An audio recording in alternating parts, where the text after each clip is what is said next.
គ្រប់ពេលដែលបងនឹកវមិតមិនអាចបាំងបិទនៅខ្ទៃវិបត្តិស្នាមស្នេហ៍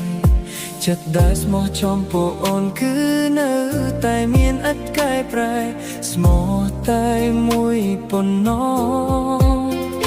បងសែនឆ្ងល់មិនយល់ចិត្តស្រី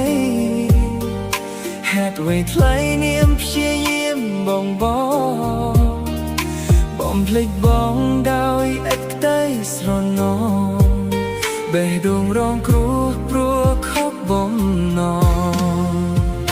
គ្រប់ពេលដែលបងនឹកបងមិតមិនអាចបាំងបិទនៅខ្ទៃវិបត្តិស្នាមស្នេហ៍ចិត្តដែលស្មោះចំពោះអូនគឺនៅតែមានឥតកែប្រែស្មោះតែមួយប៉ុណ្ណោះ